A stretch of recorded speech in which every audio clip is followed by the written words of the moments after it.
Good afternoon. Welcome to 365 Days of Amazing Stories with Theo Mayer. Here we are on day 206, and I'm continuing the story of the two Viziers from 1001 Arabian Nights. Now, you might remember that Shams al-Din, Sit al-Haran, and Badr al-Din's mother had all arrived in Damascus with Badr al-Din's son Ajib. Ajib and his servant had gone into Damascus and eaten at Badr al-Din's cookshop, unbeknownst to them that Badr al-Din was Ajib's father. When they got back, they sat down at a table at the request of Ajib's grandmother, Badr al-Din's mother, and she placed before them, as God would have ordained it, a pomegranate seed dish. And she had asked them to eat. And Ajib, he took one bite and his exclamation angered Badr al-Din's mother. What is wrong with you? Where have you been? He said, we were just at a cook shop in Damascus, and there was a cook there that made a pomegranate seed dish that was much better than this. Well, this angered Badr al-Din's mother even more, and she turned to the servant. She said, "Is this true? Are you corrupting my grandson by taking him into cook shops in the city?" He said, No. We did not go into any cook shop.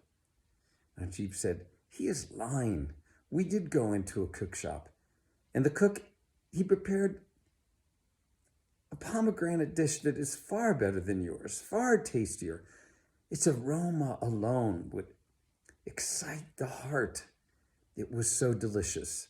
It filled the senses with fullness in a way that I've never had anything like it." Not only that, Ajib said, but he brought us a drink, at the end of which, a cool drink with snow, icy snow from the mountains to quench our thirsts afterwards. That water was sweet and scented with roses. "Is this true?" said Badr al-Din's mother. No, said the servant. No. He was afraid of being punished for having taken Ajib into the city and allowed him to eat at this cook shop. No, we did not go. Badr al-Din's mother was so angry at this point that she sought out Shams al-Din and quickly brought him back. She told him, "This servant has taken our Ajib into Damascus and had him eat at a cook shop. He's corrupting him. He says the cook prepared a pomegranate dish that is far better than mine." "Is this true?" said Shams al-Din. The cook replied, No, it is not. We have not gone into the city. She said, "He is lying. We went into the city and we ate there, and the food was far better than this. And not only that, we got a refreshing drink at the end. Nothing here compares to what we received there." "You liar," said Shams al-Din. "How dare you take my grandson into the city like this?" He called some of his guards, and he had the servant thrown down on the ground, and he had him beaten. The servant cried out, No, do not beat me. Do not beat me. I swear we would not go into a cook shop." Shams al-Din stood him up and said, "Fine then, sit down here and eat. Eat this dish that Badr al-Din's mother has prepared." Servant, he tried to take a bite, but he could not. Shams al-Din knew the truth at this point, and he stood up right before the servant had said, "Look, you go to that cook shop now. Go to that cook shop and go bring back a dish of that pomegranate dessert. Bring it here, and I shall decide which is tastier." But Dear Al Din's mother chimed in at this point. "If that dish is tastier than mine, then the only person that could have made it is my son himself, for he is the only one that can prepare a dish that is tastier than mine."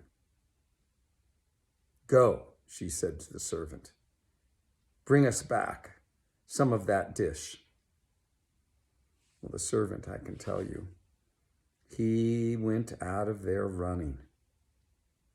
He did not want to get to the cook shop when it had closed. He ran through the gate, the victory gate of Damascus. He ran through the streets, the shadows having grown longer. He ran to the cook shop. And there he called out, "Cook, cook, you must give me a bowl of your pomegranate dessert.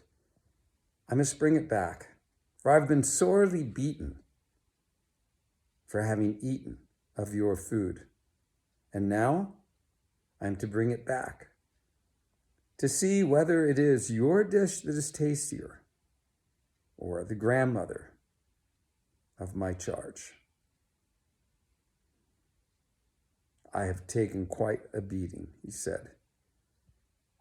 I pray only that yours shall be the tastier of the two." Well, Badr al-Din, he dished out a bowl of this pomegranate dessert and he covered it nicely.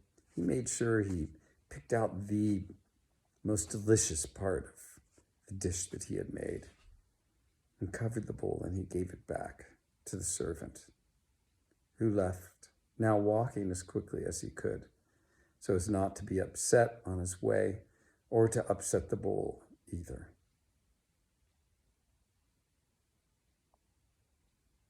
Out through the city gate, the victory gate, he went, and he approached then the tent city there in the plain of pebbles. Okay, we'll stop the story there and see, does he make it back to the tent? Does he turn in fear to run? Thanks for joining.